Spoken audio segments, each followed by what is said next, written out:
Welcome to Tales of American History, the Witnessing History Education Foundation podcast, educating Americans to understand the history of their country and of other countries so that they will appreciate the value of America's unique free institutions. I'm your host, Genevieve Brown, and today I am speaking with Kent Masterson Brown, the president of Witnessing History Education Foundation, about one of our latest projects. Become an American hero who participates in our mission by joining us at witnessinghistory.org, the website of the Witnessing History Education Foundation. View for free the Foundation's documentary films on the website and on the Foundation's YouTube platform. View also the Foundation's free teacher education materials that conform to grade-level education standards, both on our website and at pbslearning.org. Follow Witnessing History on Facebook and Twitter. Now, take a journey back through time with us as we tell you about the shot heard round the world, the coming of the American Revolution, colonial America to 1775. Welcome, Kent. Thank you. It's good to be here. So, Kent, tell me, we're in the process of producing a new film, right, and it's called The Shot Heard Round the World, The Coming of the American Revolution, Colonial America to 1775. Right. Where is WEF in the production? We have completed the script. It is a 93-page script. This is for a film of 90 minutes. And we have identified all the illustrations we're going to use in this film. And we have communicated with all the repositories that possess those documents and those images. And so we're now in the process of negotiating the acquisition of them. They have to be licensed by those repositories. They're sending us licensing agreements and contracts and fees. That's exactly right. These films we make are, to be frank, they're expensive. They're expensive to make. Well, tell me about some of the images and portraits that you're going to be using. Well, you're going to see some of the most remarkable portraits in America on this film. John Singleton Copley was the great portraitist of Boston. And thank goodness he was. Thank goodness he was there, because he is the one who painted the portraits of virtually all the major actors in this drama. General Thomas Gage, for instance, is one of them. The British governor of Massachusetts, and commander of British forces in North America. You'll see glorious paintings of Samuel Adams, of Joseph Warren, Dr. Joseph Warren. What about Paul Revere? You'll see a glorious painting of Paul Revere. Did Copley paint his portrait? Yes, he did. He did? Yes, he did. Now, who would have afforded that? Because could Paul Revere have afforded it? I know he was a silversmith by trade, but he also had 17 children. Yeah, he did. So who would have paid for Paul Revere to have his portrait done? Did he do that? Well, I think Paul Revere did, but also Copley wanted his portrait. I see. Because Paul Revere, by the time Copley painted him, had made a little name for himself. Mm-hmm. And what you see in the portrait is not the Paul Revere on a horse. Right. You see him behind a table holding a silver teapot that he made. Mm-hmm. And you see him as a silversmith, which is what he was. Oh, the Museum of Fine Arts in Boston has a beautiful collection of his silver. Oh, yeah. Yeah. The Museum of Fine Arts in Boston is one of our principal partners, and providing us with a host. Frankly, all the portraits I just mentioned come from the Museum of Fine Arts in Boston, as well as the portrait of John Hancock, the one of him seated at the table. We have two portraits of him in this painting, in this show. The other comes from the Massachusetts Historical Society. And Then there are other portraits we have of Mercy Otis Warren, the wonderful playwright, and then author of The Song of Liberty. We don't forget the ladies in this film, because some of them are tremendous characters and so worthy of discussion. Margaret Kemble Gage, the wife of General Gage, is another one. We have the portrait. We have to get this portrait, though, from San Diego. But this portrait shows her seated in a chair in this wonderful pose. But she is the one who, on the eve of General Gage ordering British troops to leave Boston, cross the Charles River, and marched to Lexington and ultimately conquered to seize weapons there. She's the one who reportedly went to Dr. Joseph Warren and told him of the happening, what's going to happen. And it was from her to him, and then from Warren to all the other Sons of Liberty in Boston, that the cry went out. And even before Paul Revere got writing, and by the way, Paul Revere, as you'll see in this film, is one of many, many writers who went out that night of the 18th of April to warn everybody in 4 surrounding counties around Boston. And they warned everyone. And so by the time the British got underway, they could hear drum beats from every town around them. They could hear gunshots, all because these people had been warned by not just Paul Revere, who was a significant writer, but a host of others. An entire network. Yes, really. An entire network had been put together. All of us are familiar from childhood with Longfellow's poem, Paul Revere's Ride, on the 18th of April in 75. Hardly a man is now alive. That's right. And he portrays Paul Revere as the lone voice. Oh, yeah. Riding through the countryside and saying, the British are coming. Oh, yeah. But in reality, the Sons of Liberty were an extensive, informed network. And I guess they even had the very highly placed spy, General Gage's wife, kind of assisting them. Now, what would have motivated her? Why were her loyalties divided, do you think? Was she an American? Yes. Okay. She was an American. She came from New Jersey. And but her family were all had ties to New York. And the name Kemble is a name you see up and down the Hudson River Valley. And so she claimed her connection to New York more than anything, because that's where all her family came from, where they first settled and so forth. The idea that her husband would launch an offensive against Americans was something she could not live with. And she, later in life, was asked about her role in this. And she never admitted she did this.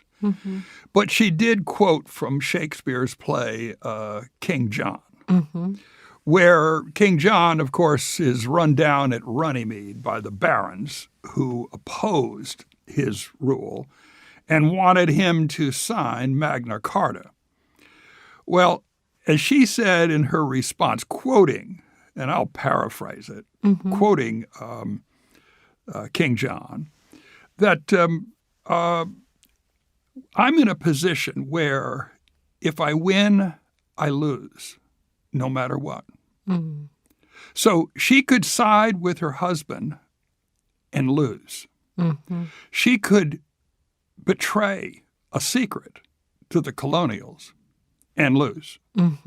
There was no way out of it for her.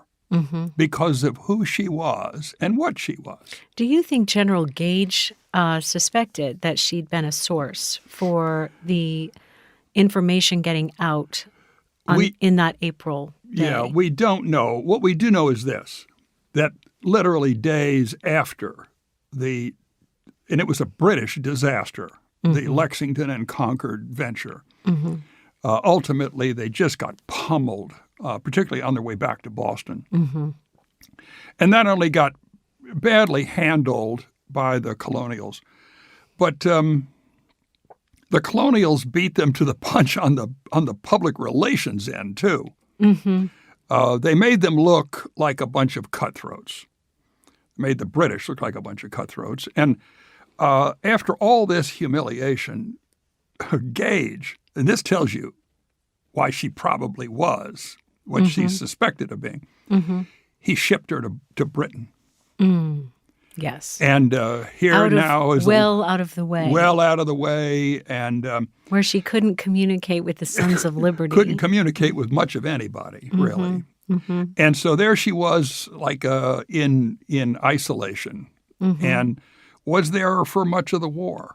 And when they finally reunited in England, the marriage ended. And it was after all that when she was approached about this and quoted the King John, the play of Shakespeare, and so she remained pretty coy. Yeah. Well, so let's talk a little bit about Mercy Otis Warren. You know, she's so interesting. She's a satirist. She writes anonymously before the war and during the war, but in 1805 publishes a 3-volume history of the American Revolution under her own name. Under her own name. This is a highly educated young lady. Tell us more about her upbringing. She's an Otis. She's an Otis. Yeah. She's the sister of James Otis Jr. James Otis Sr. Was a prominent lawyer in Boston. James Otis Jr. became a prominent lawyer in Boston as well, and then became a member of the Massachusetts Assembly. And he became one of the chief agitators against British policy, particularly in Boston and in North America. Particularly after they had defeated the Stamp Act. And then they come along and enact the townshend duties, which is just like repeating the same bad mistake with the colonies.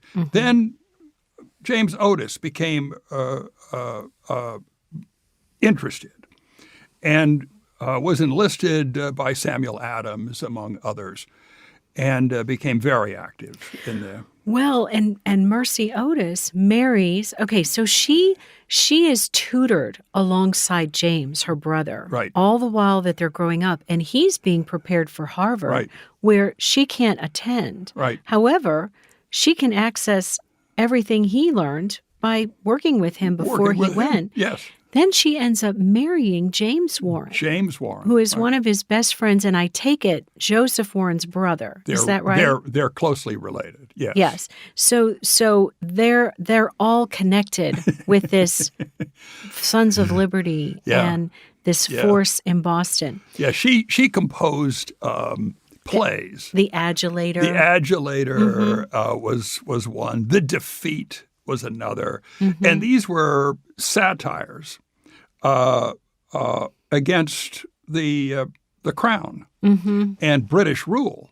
And it became very popular.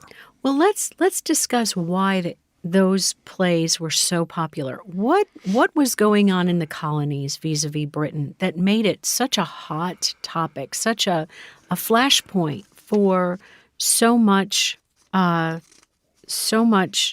talk of revolution and liberty? What let's talk a little bit about the facts about living in Boston, occupied Boston, in the 1770s. Boston is an interesting place for the revolt to begin, but it does begin there.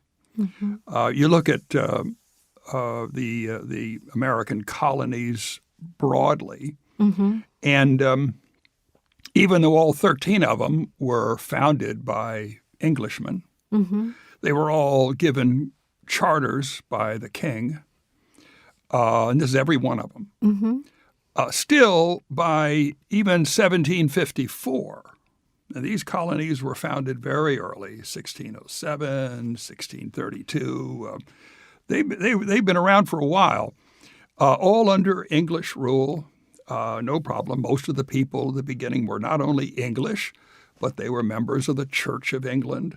What's also interesting to think about is that their architecture resembled precisely what you see in Great Britain. Oh, sure. If you go to Williamsburg or exactly. to New Bern, North Carolina, and see Tryon Palace. Right, or the Governor's Palace in Williamsburg, as you say, is a carbon copy of what you would have seen in London. And that architecture is referred to as Georgian, named for King George II. So, I mean, you would have thought America would be cozy, particularly Boston. And New England. Right. It was Little England. It was still Little England. Now, some of these colonies, though, had seen change over the years. And among those who brought about the change were the influx of new peoples into the colonies from overseas. And I think you have to look at, and this is true of all the colonies, but principally the middle colonies and southern colonies, you saw African-American slaves. You also saw them in New York, Boston. You saw them all throughout the colonies, but principally in the states where they grew large amounts of indigo, cotton, rice, tobacco, which is labor intensive. And there's where you saw the large bulk of them. But, I mean, by 1754, there were 300,000 of them, which is a large number. But in a world here where we're talking about 1.5 million people in total, in the colonies in 1754. But so you saw them, but you also saw groups of people who were politically important, would become politically important. And those principally were the Scottish Irish or Scots Irish. These are people who lived along the border between England and Scotland for many, many, many years. They were dissenters from the Church of England when they were in England. And they were Presbyterians.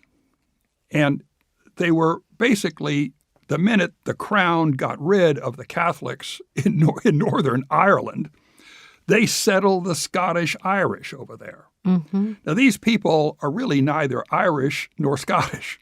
It's just where they lived.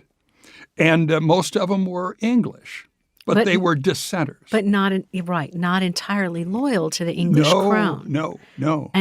Okay. Nor to its church, for which everybody paid taxes back then. And so these Scottish Irish then were picked on by Parliament. Because of what they were. They tried to fine them for not being members of the Church of England. Then they prohibited them from taking any position in government or even in the military. And then they boycotted their goods they made. So they were just starving them out slowly.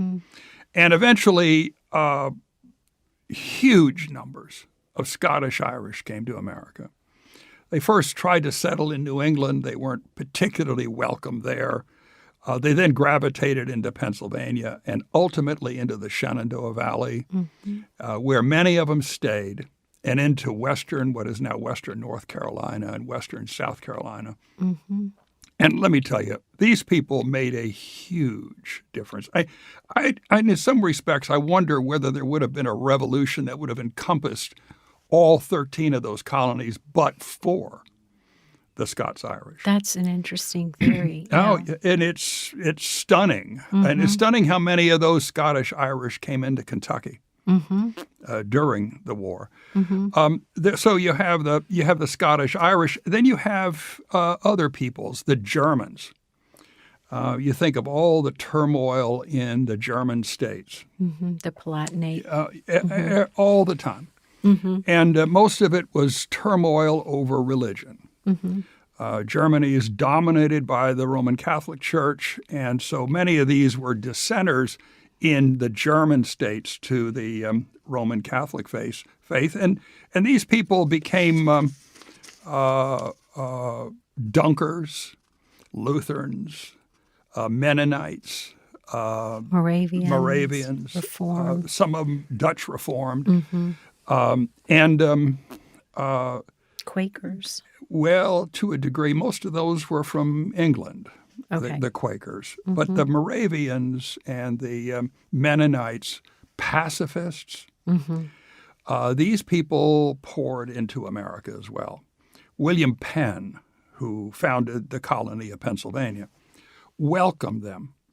And by the outbreak of the Revolution, 1/3 of the population of Pennsylvania were these people, Germans, who practiced a variety of different religions. So again, not historically loyal to the English crown. No. And then also in New York and South Carolina, you've got French Huguenots who are the French Protestants escaping persecution in Catholic France. In France, right, mostly. Again, not loyal to the English crown by any means. No. And they're now in these settlements in South Carolina and New York. Right. Yeah. Right. They estimate that in 1685, more than 500,000 Huguenots left France and entered Holland, Prussia, and England. And these people were not welcome, really. The crown allowed them a place to live along the Thames River, but they really were kind of the odd man out for the English. And frankly, their interest in leaving England was acute. And so they poured into the American colonies. My own family up in New York found a place for the Huguenots to live. And they refer to that today as New Rochelle. And they named it for where they came from in France. In France, sure. I think for purposes of the Scots-Irish, I think more than 200,000 came into America from Northern Ireland. And some of those were among the founders of, frankly, Kentucky, ultimately. And so by 1754, tell me a little bit. So I'm getting the idea that in the colonies, you're starting to have a huge collection of different diverse peoples, different interests, diverse interests. And then worldwide, aren't we on the brink of basically the world's first war? Yes, we are. Because is that when the beginning of the 7 Years' War is? It somewhat began, not declared, but it somewhat began in 1755 in America when General Braddock marched a force out of Alexandria, Virginia, entered into Pennsylvania to try to stop a French fort from being built at the forks of the Ohio River, which is now Pittsburgh. And they got as far as the Monongahela River, which runs just east of Pittsburgh, and they were ambushed. And Braddock was mortally wounded. His aide was none other than Lieutenant Colonel George Washington, who had himself tried to take a contingent of troops out there and failed at that. But his army broke apart. And so we have George Washington serving in the British militia. Yeah, well, he was a militia. He was a Virginia militiaman. For the British. But he was there Army. under the banner of Great Britain. Yes, indeed. And the French and the Indians have allied themselves on the frontier. Correct. Against.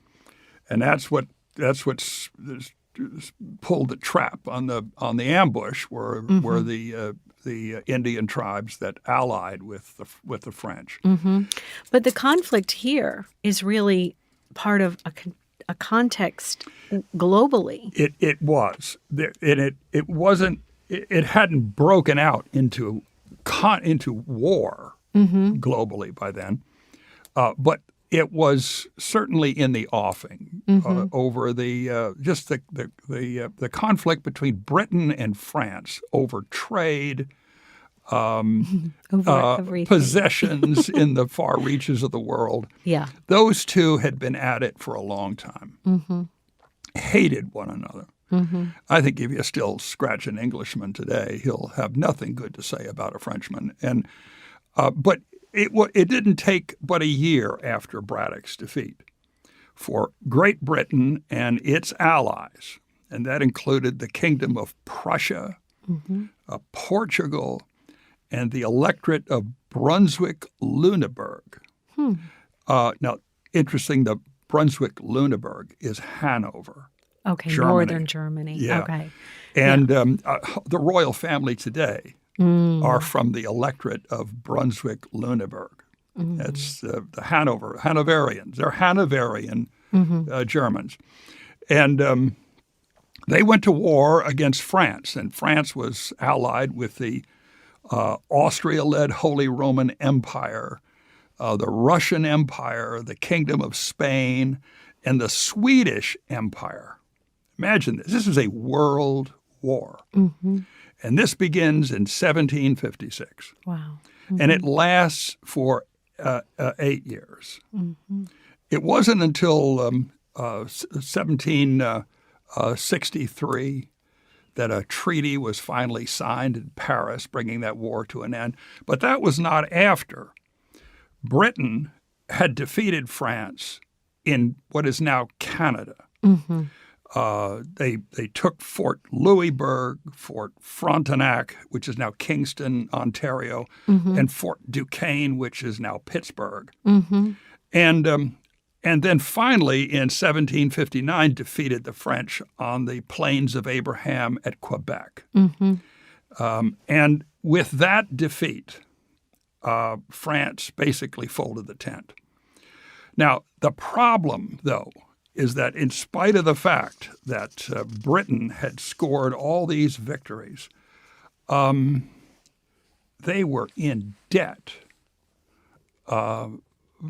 like you couldn't imagine as a result of prosecuting a war like that. Sure, they're overextended. I mean, Britain's this tiny island, and they're fighting all over Canada and the North American continent. I mean, it's got to have been just.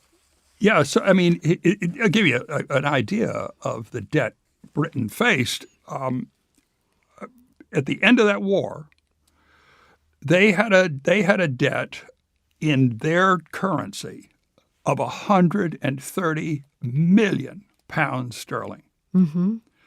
Today, that debt would be $25 trillion.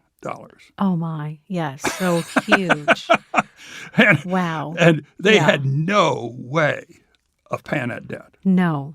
And yet they'd fought a war to establish some boundaries in these outer reaches of North America.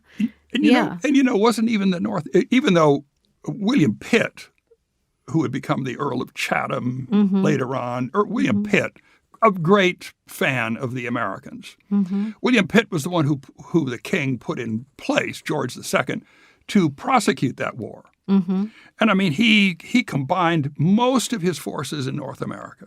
That's where he thought, if we can beat France there, then we can win this war. And then what he did, he used the British Navy to basically neutralize France everywhere else. So they not only defeated the French in North America soundly, but they even took from France Havana, Manila. I mean, this is the Philippines. This is how far flung this war was. I didn't realize that. Yeah. And so, but they paid a price, an enormous, enormous price.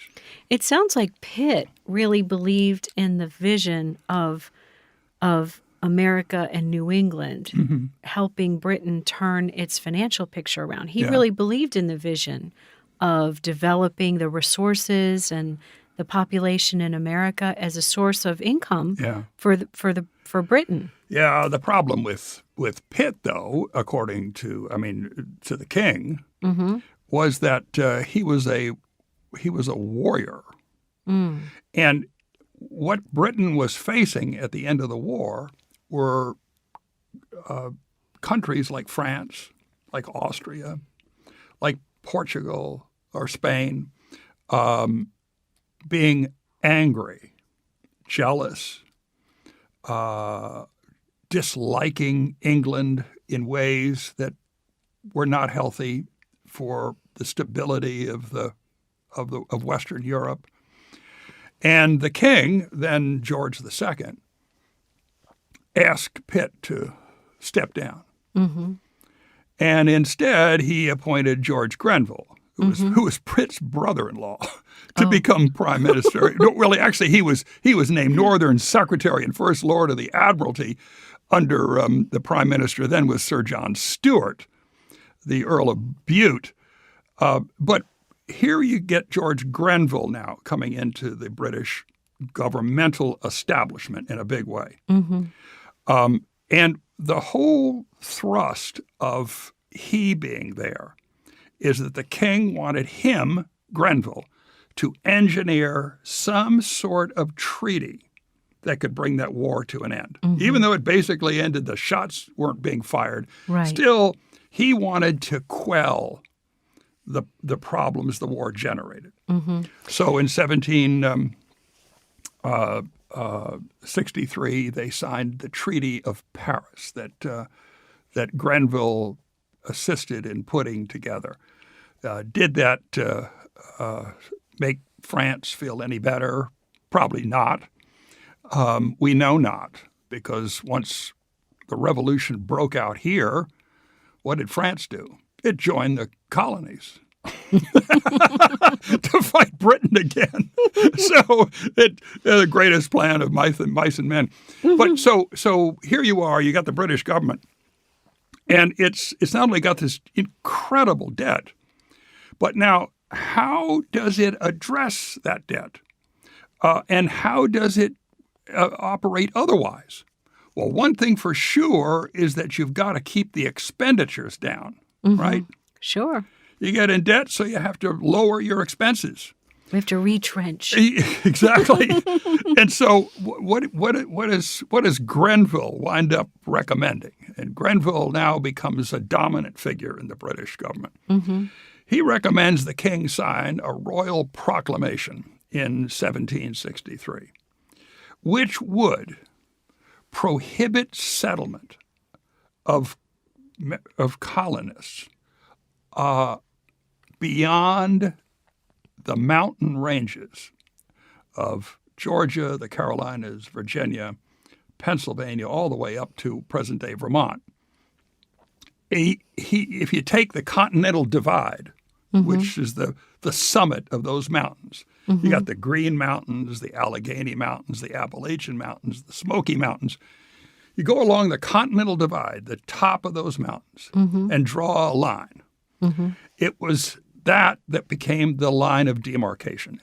And he prohibited settlement west of that line. And that was just to limit his own expenditures in terms of security, military defense, et cetera. He knew there would be a war out there. But we already know that the people who started living in those mountains when they got here were the Scots-Irish. Scots-Irish. From the Highlands. Among many others. Yeah, exactly. And they had no intention of honoring the proclamation of 1763. It's such an arbitrary idea. Oh, it is. It is. When you think, here's the proclamation of 1763, and what does Daniel Boone do in 1769? He comes into Kentucky. He crosses it. And he the red line. He explores it. He explores it for almost a year and a half. And he goes back and then packs up his family and moves here. Tries to, anyway. So, and Boone was just one of hundreds. You're right. You can't stop that once. Yeah. You cannot stop it. And the proclamation, well, of course, what it did initially was brought about some furor in America over its terms and were they going to enforce it and how are we going to enforce this? And you're not going to do it against me. I want to go there. And I mean, the king, even in the proclamation, set aside everything else beyond that line as as an Indian preserve. Really? I didn't know that. Huh. And so this just did not ring very well with those people living on the borders. And so that was their attempt to stop expenses. And then the question was, how do we pay the debt down? Okay, It's time for taxes. Yeah, we can keep maybe we can keep from paying troops to go in there and defend the borders of America. But how do we get the debt down? Well, Grenville in 1764, the year later, began reviewing the British, and these were voluminous, Acts of Trade and Navigation. You can imagine with an island empire like Britain, how many acts of trade and navigation they've got. And he got down so far that he recommended to Parliament that it require the colonies to purchase Madeira, the wine, from Portugal, only through British shippers. Okay. Well, now, historically, the colonies got their Madeira from the Portuguese. Sure. They bartered for it using things like barrel staves. And this requirement would destroy the trade, totally destroy the trade of Madeira in America. Then he got Parliament to interdict itself in between the colonists and their money by making them export hosts of other items using only British ports. Okay, so letting the British monopolize trade is what he was looking for. He got Parliament to just basically monopolize the trade. But all the while, the colonists had been developing all kinds of trading habits and customs absolutely of their own this whole time. Absolutely. Absolutely. Then he looked at the old Molasses Act, okay? And he decided to make a variation on that, amendments to that. And I said, it's interesting, the colonists used to import black molasses from the French and the Spanish West Indies by trading all kinds of things like dried fish, lumber, naval stores, horses, whatever. It was barter. And they would take that black molasses and make rum. Sure. Now, get this, by 1750, Massachusetts alone exported 2 million gallons of rum a year. That's incredible. That's like in the late 18th century, how Kentucky was exporting bourbon. Yeah. In the early part of the 19th century. Yeah, it's a huge amount of 300,000 gallons a month out of Kentucky. So you try to tinker with the molasses, and you cripple a huge sector of the Massachusetts economy. Yeah, and they doubled the import duties on rum. Parliament did, and you just saw between the Molasses Act and the introduction of Madeira trade. The bankruptcies just erupted in Boston in particular. And so Boston was really hit hard very early. And the first time a colony called upon other colonies to come to their defense was as a result of this. And Massachusetts, the legislature called Rhode Island, New York, and Pennsylvania to help. And so they met, representatives met. This is the first time you see this happen, is as a result of the 1764 duties that Grenville put on. So the British exercising this kind of power interfering with trade is what made this colony call on the other colonies. That's right. That's right. Up until then, it was really 13 separate colonies. But now they're finding reasons to hang together against the crown. That's right. Yeah. That's right. But that's not where it stops. On March 22nd, 1765, Parliament enacted the Stamp Act. Now, this is where it blew up. And it was to become effective on November 1, 1765, and it was a direct tax upon a whole variety of licenses and publications and uses of vellum and paper.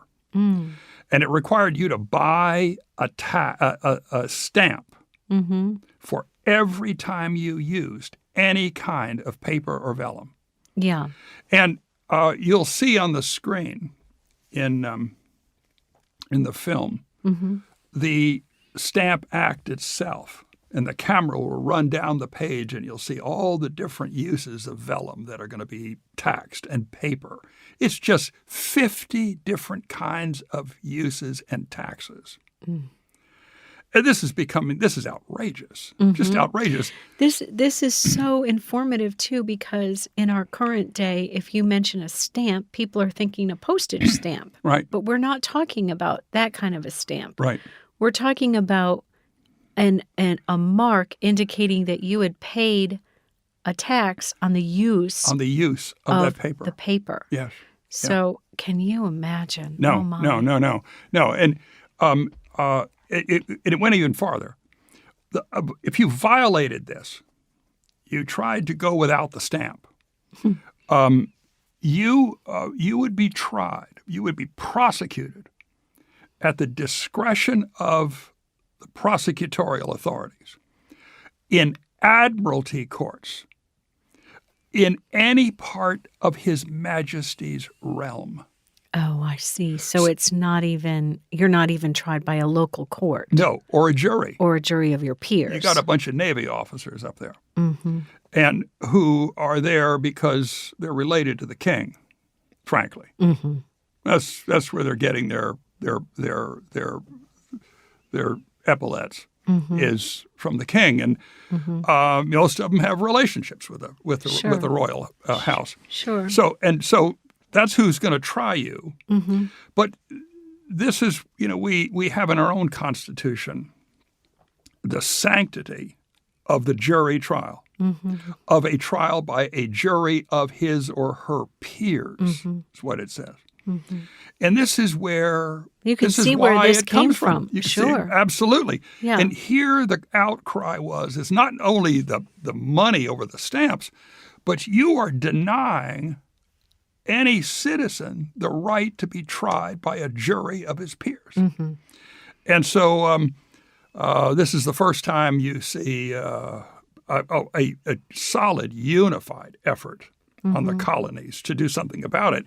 And, of course, this is where you see 29-year-old Patrick Henry in Virginia stand up and introduce 9 resolutions before the House of Burgesses, the General Assembly of Virginia, condemning the Stamp Act and saying things like, we are equal, this General Assembly in Virginia is equal to Parliament in controlling the laws and affairs of Virginia.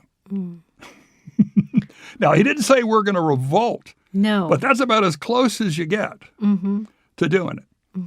And what really stung these people was not only the money, but the loss of those fundamental rights that they had grown up with. That autonomy, sure. Your birthright. Exactly. So ultimately, Grenville was forced out of office. And in 1765, and Charles Watson Wentworth, the second Marquis of Rockingham, became the prime minister. And he was prime minister really only for a really short while. But what he did try to do was form an alliance with William Pitt to try to get rid of the Stamp Act. And ultimately, the colonies formed the Stamp Act Congress, the first attempt on the part of all the colonies to... Did they all send representatives They to that? all sent representatives, except a few of them could not because of a smallpox outbreak. Oh, gosh. And this is Virginia, Georgia, Maryland, New Hampshire, North Carolina could not attend because of smallpox. Because of smallpox. Wow. Yeah. And So this is all just so timely, the things you're talking about. it is. It is. Even down to the details of a pandemic. It's Right. so interesting. Right. Yeah. Yeah. Even William Pitt gets up in the Parliament and for hours tells the members of Parliament how asinine the Stamp Act is, and how incredible this Parliament is in making laws against the colonies. Yet not one member of those colonies sits in this place to even tell us what they can afford, what they're like. And he says, how can you possibly legislate for them, over them, when they don't even have anybody here? This is William Pitt now. This isn't But now Pitt is kind of he's unusual. He's, of course, his brother-in-law is a member of the nobility, but Pitt is a commoner. He's a commoner. And so he's the great commoner. He's the great commoner. So he's identifying more with the settlers, so to speak, in that sense, I think. Right. And so, in a way, this becomes a class war. It does. This is the nobility and the common and the common, clashing. the common, the guy who represents the commons. And ultimately, to move along, they repeal it. They repeal the Stamp Act, but not after they do this. And I'll tell you, George Mason has a great quote. They repealed the Stamp Act, and George Mason from Virginia. Oh, yes. From Mason One Neck. of my favorites. Yeah, he's one of mine too. And you'll see his portrait in this film. He says that this reminds me. He says, you beware of these people over there, because all this reminds me of the little boy who goes back to his mom and dad after they have scorned him for some sort of misbehavior, and they spank him, but then say, we'll let you go this time, but the next time we'll, quote, whip you severely, end quote. And, of course, what does Parliament do? Oh, it repeals the Stamp Act, but then enacts the Declaratory Act, which simply says we have authority in all cases whatsoever over the colonies. That's quote. Wow. And of course, the minute that's announced in America, Mason says, I told you so. You watch now. Because Parliament wasn't going to be put in its place by this.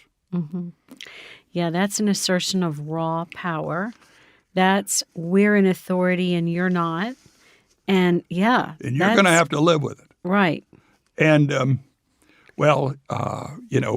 the king finally dismissed Rockingham as prime minister and actually asked William Pitt if he would put a government together. And Pitt agreed. Okay. Then, sadly, for the colonies, Pitt became desperately ill.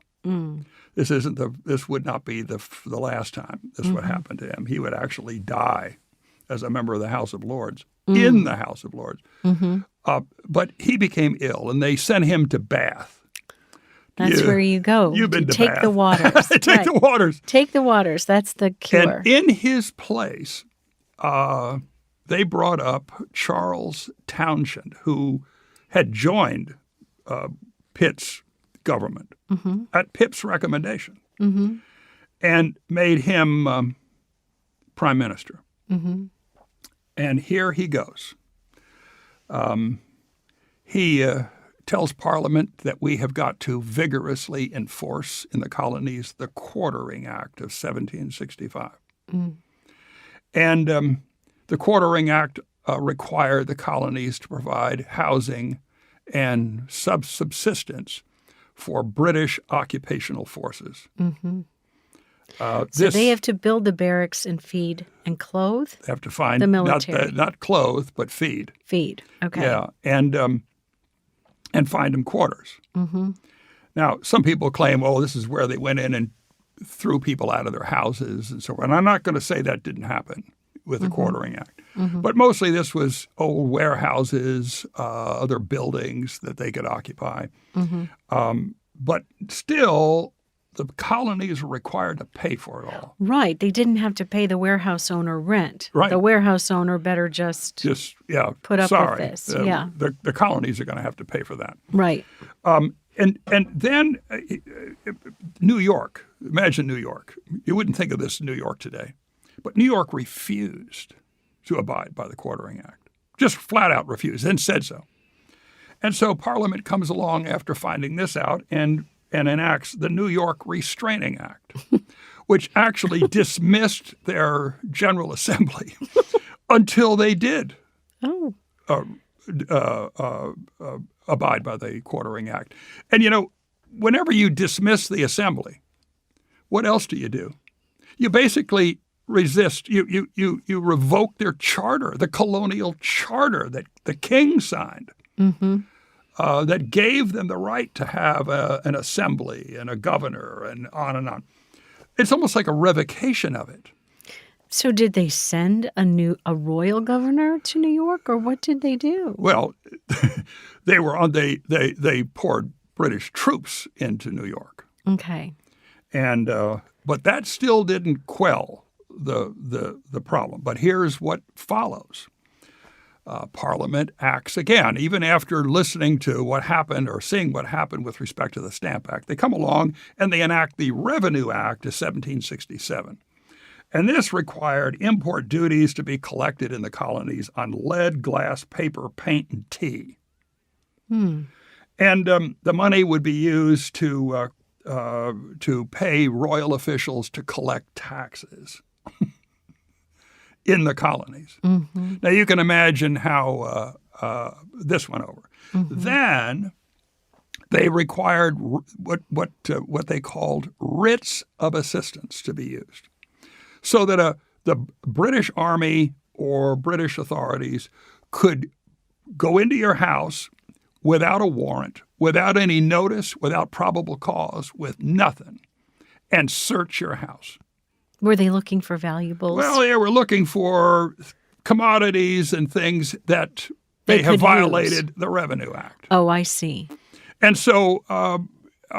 so they would search you for tea, paint, lead, glass. Exactly. By the way, James Otis Jr. won his fame in arguing for like 3 hours in a public gathering against the writs of assistance. This is what really brought him into the forefront. I see. Was that. And this also is what brought to the forefront a man named John Dickinson. We've heard of Dickinson College. Oh, yes. John Dickinson wrote a book called Letters from a Farmer in Pennsylvania. Well, he was no farmer. This guy actually went to the Middle Temple and became a lawyer in London, and born in Delaware. Oh, so he's very well educated. Very, very well educated. And Britain educated him. Exactly. And of course, this was a book that laid out all the arguments against the Revenue Act, claiming it's the same thing as the Stamp Act. They're trying to tax us and penalize us, even to the point of no jury trials, anything else, when we don't even have anyone sitting in Parliament. The taxation without representation, as we all have come to know and love this story. And this is where John Dickinson is then joined in his objection to this by Samuel Adams in Boston. And the Massachusetts Assembly, as a result of Sam Adams, sends around a circular to all the different counties to form a convention of counties. And Dr. Joseph Warren is enlisted, and he writes an article in the Boston Gazette criticizing the royal governor over this and calls him the devil. And he's threatened with civil and criminal penalties for his comments. And then the customs commissioners, who the colonies hate, these royal customs commissioners, they try to arrest John Hancock, who's probably one of the wealthiest people in Boston. The customs commissioners. Yeah, and they try to demand that the attorney general prosecute him because he had taken 2 customs officials and brought them out from the hull of one of his ships sitting in Boston Harbor against their will. But they had no business being there. Right. And the attorney general refused to prosecute him. Mm-hmm. But then they appealed this to the Treasury Board in England. Well, that would take a long time for that to happen. But see, these people wouldn't quit. It just goes on and on and on and on. Mm-hmm. And finally, Governor Francis Bernard just dissolved the Massachusetts Assembly. Mm-hmm. And so they called this Convention of Towns. And this Convention of Towns met in Boston. They started in September 22nd, 1768. They adjourned on the 27th of 1768. And then guess what happens? On October 1, 1768.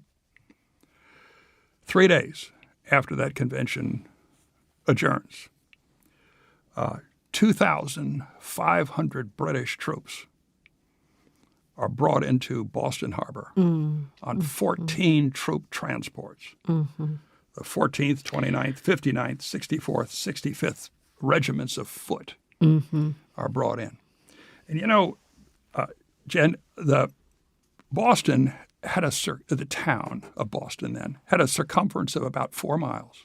That's all it was. Mm-hmm. That's a tiny town. Mm-hmm. And when you look at its population, and you get 2,500 British troops come in, and there'll be more. Mm-hmm. There'll be more. By the time all the British troops get in to Boston, 1 man in 4 in that town was a British soldier. Mm-hmm. Now that's pretty ominous. Mm-hmm. It's pretty frightening. Yeah. So they're saber rattling as early as 1768. Right.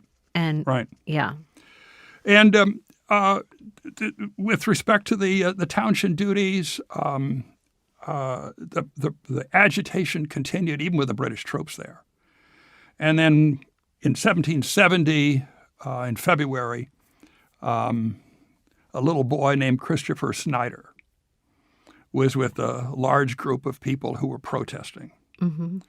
And one British subaltern official, claiming he felt threatened, fired a shot and killed this kid. Mm-hmm. He was about 12 years old. Mm-hmm.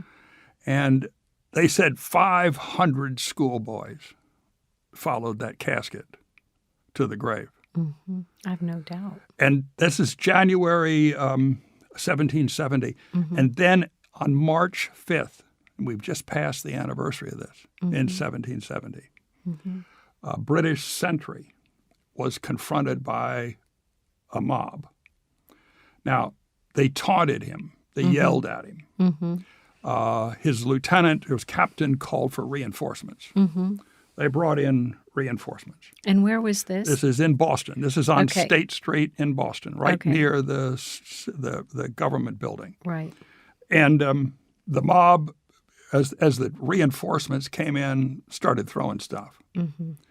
And they opened fire. And 3 were killed, 2 were mortally wounded. This is known as the Boston Massacre. Oh, yeah. Paul Revere made it famous by his engraving of what it looked like, which you'll see on the screen. Mm-hmm. In fact, you'll see another engraving of his. He was an engraver as well. Mm-hmm. You'll see his incredible illustration of the British troops disembarking from all their vessels and marching along the 2,000-foot pier from Boston Harbor into the heart of the city. It's the most magnificent picture you ever saw. Wow. All engraved by, and that's the American Antiquarian Society has that picture. Mm. And you'll get to see it. That's so you can see now, by 1772, 73, this is an occupied city. Yeah, it's an occupied city, and it's the relationships between Britain and certainly Bostonians, but Americans in general, has really soured badly. They're angry. I'm so interested in the fact that in Massachusetts when the legislature was dissolved by the king. The reaction was for the towns to meet. Yeah. Did that happen in other colonies? Yes, do you it know? did. Like in New York? And they also formed in other colonies committees of correspondence where they would communicate with other colonies. Right. So Yeah. you have this network now that the crown is so foolish because they probably could have controlled the legislature, but they can't control these committees of safety and these conventions of towns. No. They by overreaching with their power and doing that power grab, it actually undermined Correct. overall. That's exactly right. Yeah. And in the fall of 1772, the Bostonians got wind. These are ships coming in with news and English newspapers and so forth. Got wind that Parliament was mandating that all judges of the courts in America, all American colonies, be paid not by the colonists, but by the board of customs commissioners. Oh, right. Yeah. Who they hated. Right. And in control of the crown. Yeah. And that just tips the scale even more. They go crazy with this because those are the ones that, frankly, the colonists have really been after because they're the ones that tried to jail they enforce Joseph all these, Warren and John Hancock. And they're enforcing all these duties. And those appointments are plum jobs from the crown. Right. They're well paid. Right. But those customs officials have a pretty uncertain future once they're in Boston because these people are violent. Right. This isn't just, this is, we're talking tarring, feathering. Oh, that's right. Killing customs commissioners. Yeah, those are the ones. Those are the ones. And then Parliament isn't through yet. It enacts a bill, legislation, that came to the rescue of the East India Company. This is in 1773. East India Company was a tea company, and it went and bought teas, leaves from India, other parts of the globe, made tea. But by 1772 and 3, it had really run on hard times. It was having a difficult time. Now, think of this. Most members of Parliament were stockholders in the East India Company. What does Parliament do? What does Parliament do? It grants it a monopoly of the tea trade. Now, though Parliament repealed much of the townshend duties, it did not repeal that part of those duties that related to tea. Yeah.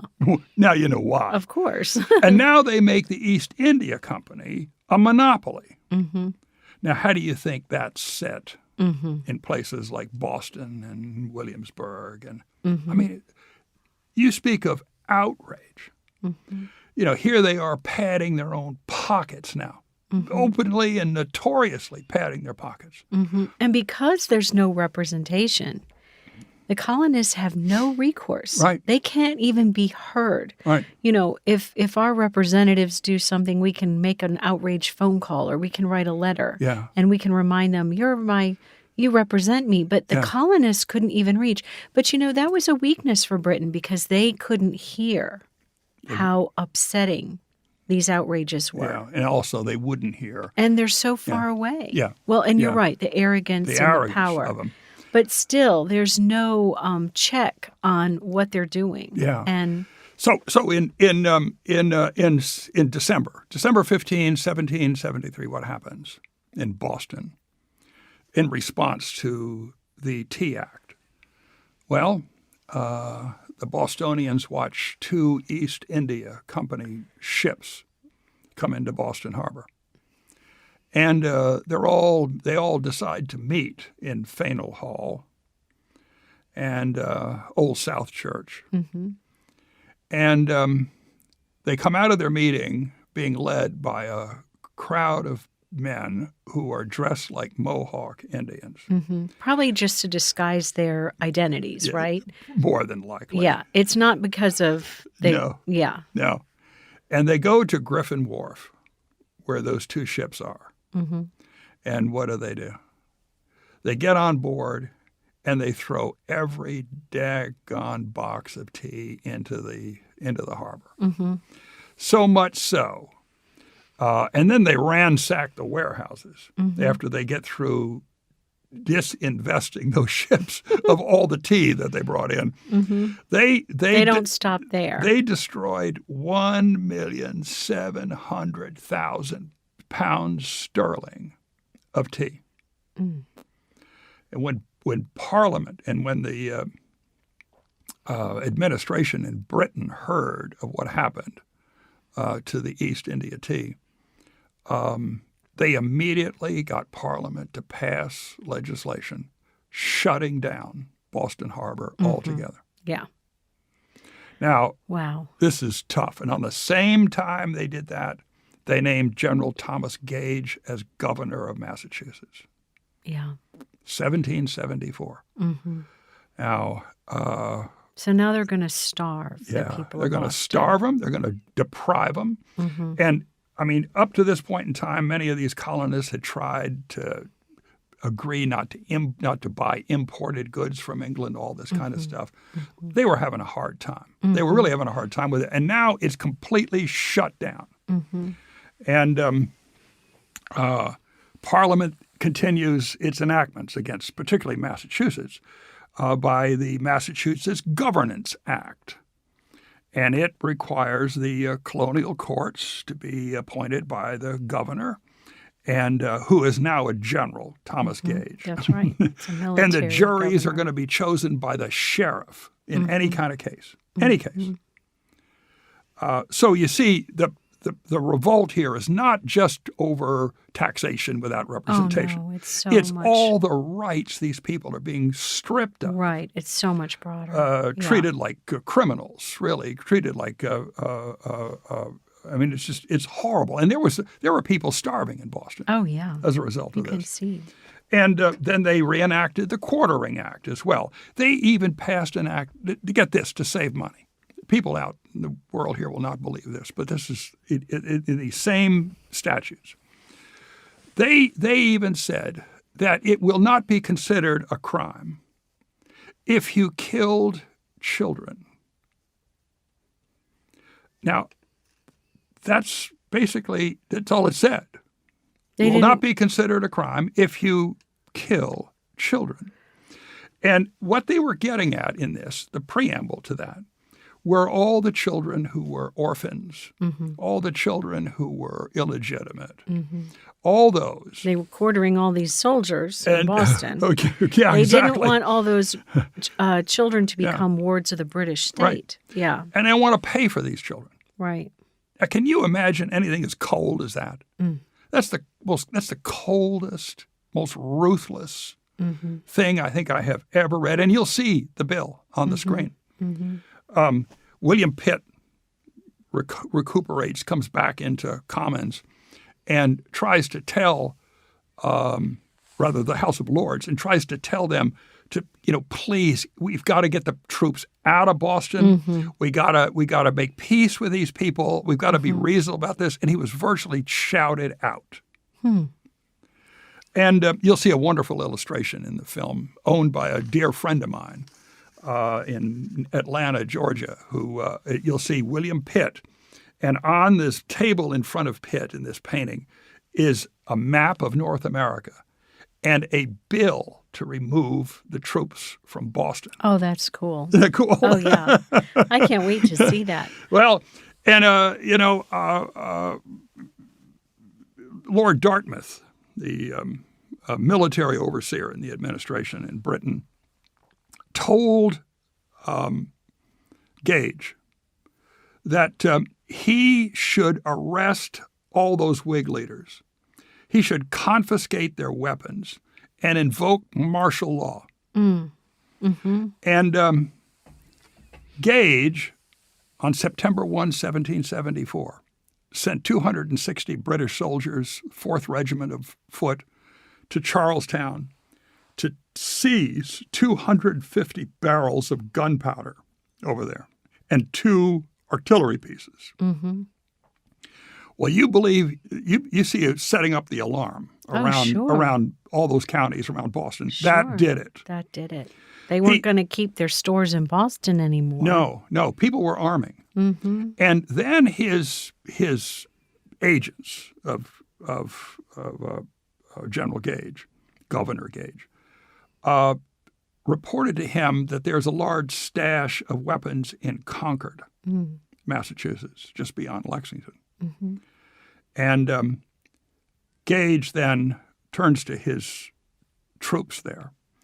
And on the 18th of April, 1775, directs that 8 companies of light infantry, 8 companies of grenadiers, of no fewer than 9 regiments of foot, gather across the Back Bay of Boston and then march from Cambridge to Lexington, from Lexington to Concord to seize those weapons. Mm-hmm.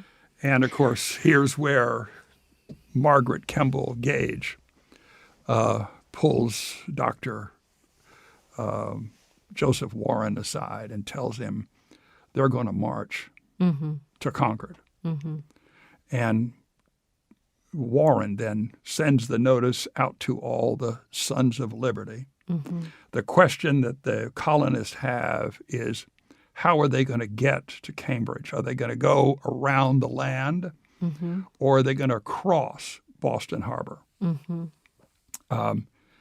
They turn to Revere, and Paul Revere goes up to 2 of his friends, a man named Robert Newman and another named John Pulling.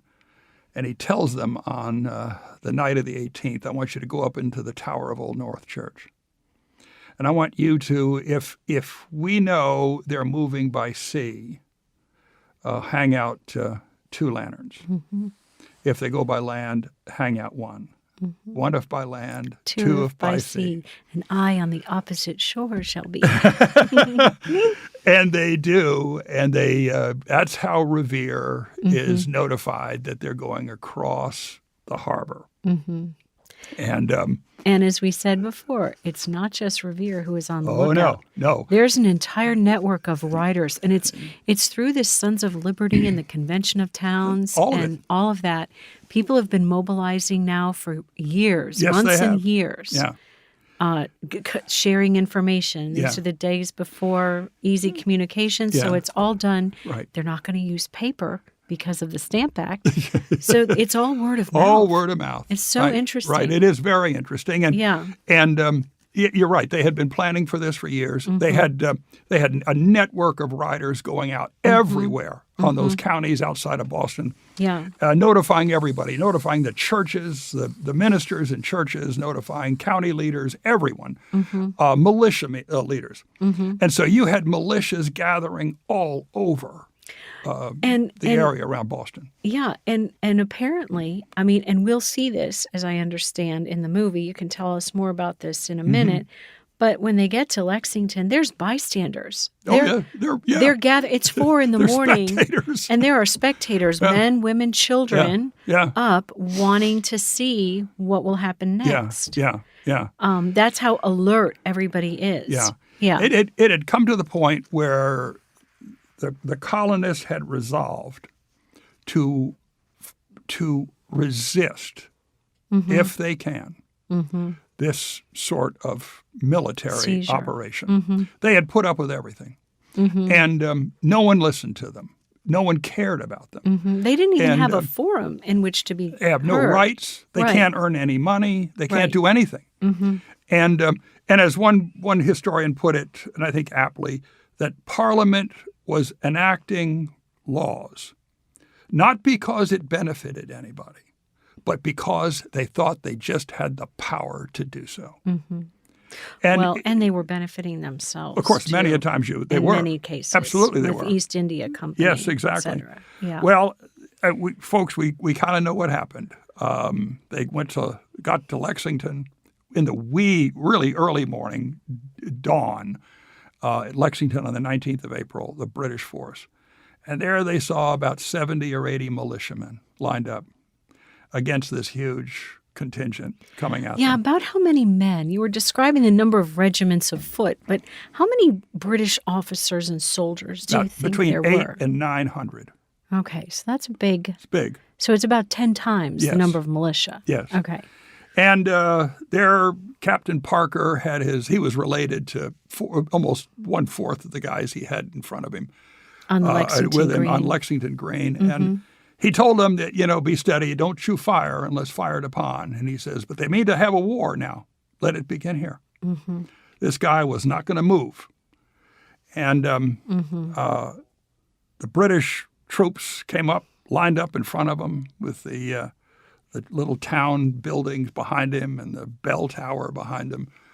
And the Major Pitcairn of the Royal Marines rides out in front of his files of soldiers with their muskets and bayonets.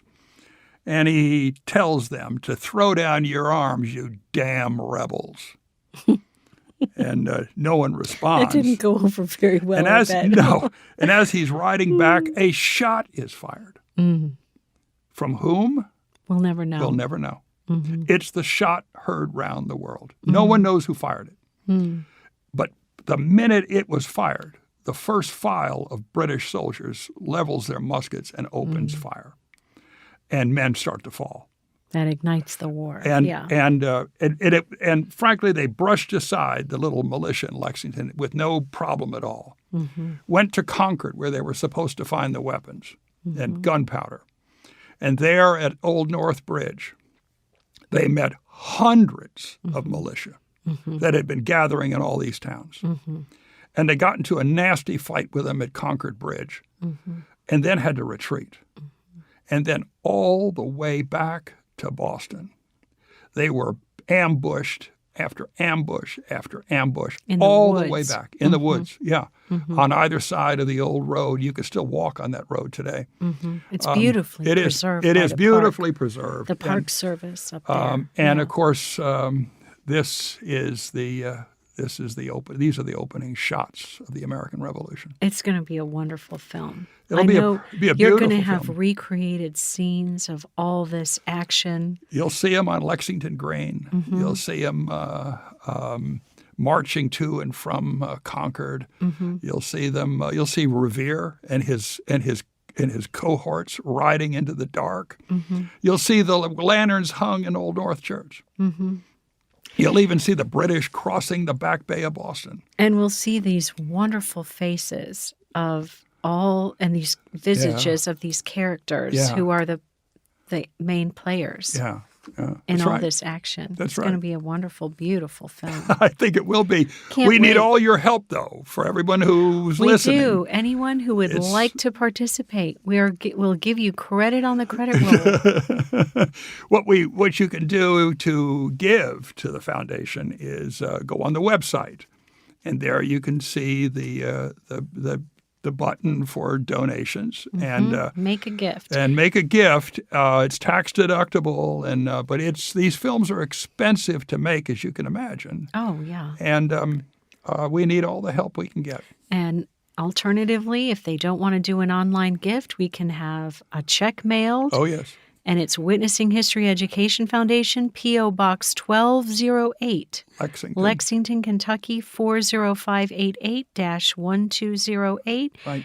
And that address is on the website, too, on that That's same on the page. website as right. well. So there's lots of ways to give, lots of opportunities, and we're excited to have all of you participate with us in this venture. And to think about, this is the first documentary film ever made about this.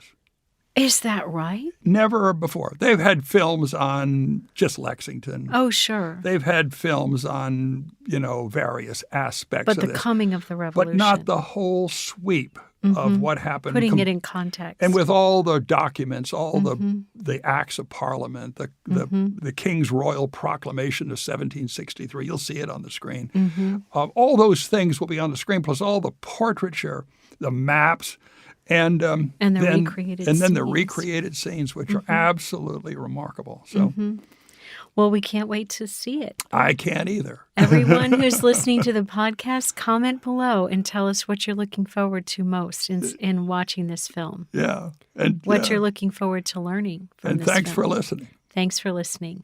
Thanks, Kent. You're welcome. Thank you. Become an American hero who participates in our mission by joining us at witnessinghistory.org. Download our documentaries and free teacher education materials that conform to grade-level education standards at pbslearning.org. Follow Witnessing History on Facebook, Twitter, and LinkedIn.